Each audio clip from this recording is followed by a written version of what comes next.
Dear friends, in this video we are going to discuss about various financial institutions available in India, the broad classification and categorization of various financial sectors known as financial institutions or banks, and their functions and their importance in the growth of Indian economy. So in this video we are planning to discuss those points. In the first we are going to list out the organizational structure of financial institutions. It is broadly categorized as all India financial institutions, state level institutions, other institutions. So under the category of all India financial institutions, we have all India developed banks, specialized financial institutions, investment institutions, refinance institutions. So if you look at these four categories, we can easily understand how they have been classified based on their functions. For example, IDBI, SIDBI, IABA, IFCA, IDFC. So we will be discussing in detail in the coming slides. The specialized financial institutions, Exim Bank, that is Export Import Bank, IEBCF, ICICI, and Investment Unit Trust of India, Life Insurance Corporation, General Insurance Corporation, and its subsidiaries. Refinance, NABARD and NHB. These are the four categories under financial institutions. In the state level institutions, we have SFC, State Finance Corporation, and SIDC. These are the two major classifications. And other categories, other institutions, we have ECGC and DACGC. So this is called organizational structure of financial institutions in India.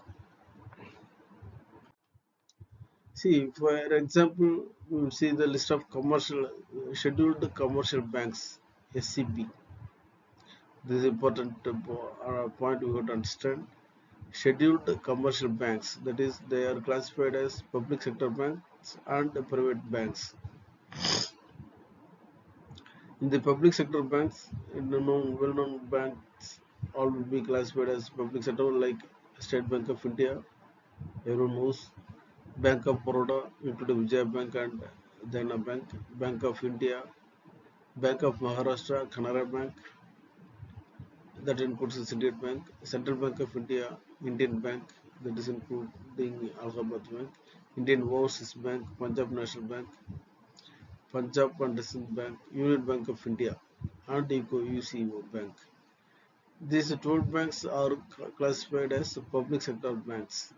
They are classified as public sector banks. The private banks, as we know, Axis Bank, Catholic Syrian Bank, City Union Bank, that is City Union Bank, CUB is shortly called, Development Credit Bank Limited, DCBA, Dhanalakshmi Bank Limited, Federal Bank Limited, HDFC, ICICI, Industrial Bank, Jammu and Kashmir Bank Limited, Karnataka Bank Limited, Karur Vysya, Kotak Mahindra, Lakshmi Vilas, Nainital, Ratnakar, South India, Tamil Nadu Mercantile Bank. Tamil Nadu Mercantile Bank is a private bank. Yes Bank, that is Yes Bank, Bandhan Bank, IDFC, IDBA. All banks are classified as private banks. So please try to understand the public sector banks and the private banks. Public sector banks are owned by Government of India. Private banks are owned by their private parties. ICICI is a private bank. Axis Bank is a private bank. City Union Bank is a private bank.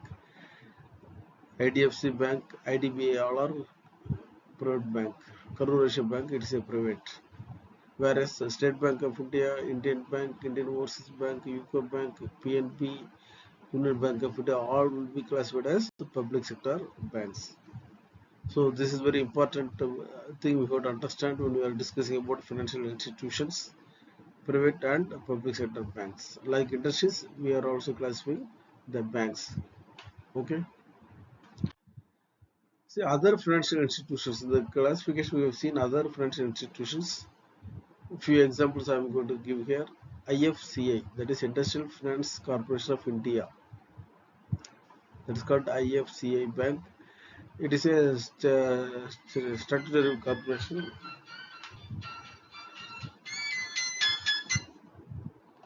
Statutory corporation formed in 1948. It became public limited company, registered under the Companies Act 1956. Non-deposit taking non-banking finance company and is also notified public financial institution under Companies Act. That is one variety. Second is Exim policy, Exim Bank, export import. It is related with the export import bank. Here, the acts as the growth of Indian industries, growth engine for industries and small medium enterprises through a wide range of products and services. It includes import and export of technology, product development, export production, export marketing, pre-shipment export and post-shipment and foreign investment. So all related with export and import. It is dealt by Exim Bank, Export Import Bank. Third one is NABARD. Everyone knows this, NABARD Bank.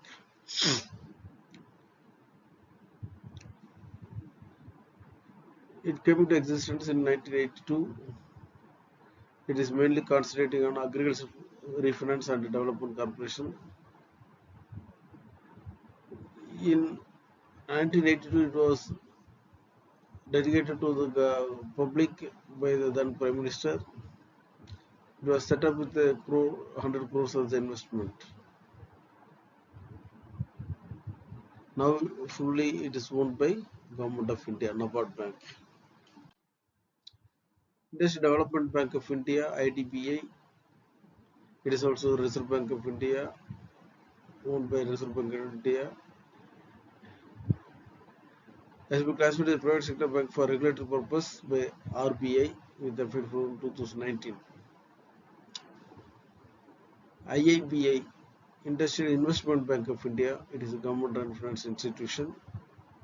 TFCI, it is a Tourism Finance Corporation of India. IDFC, Infrastructure Development Finance Company.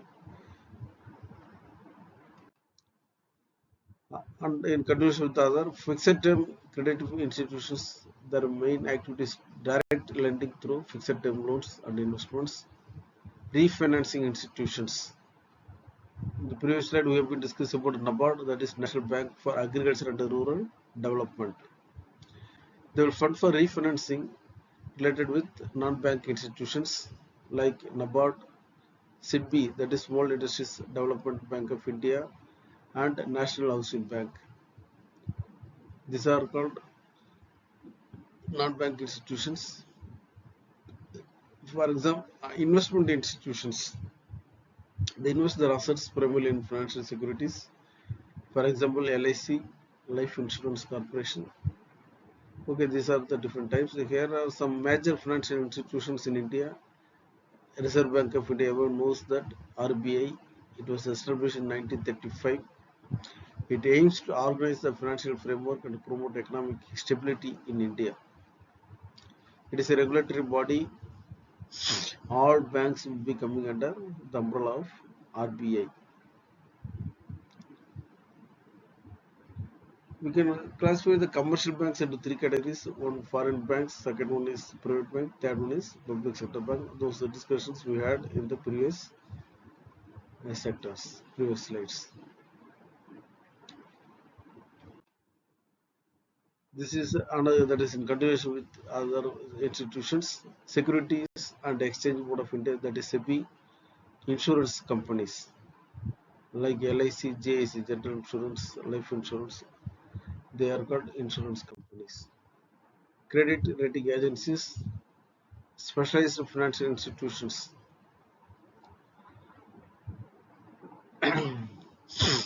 That is the Board of Industrial and Financial Reconstruction, Export Import Bank, Small Industries Development Bank of India, National Housing Bank. These are called specialized financial institutions.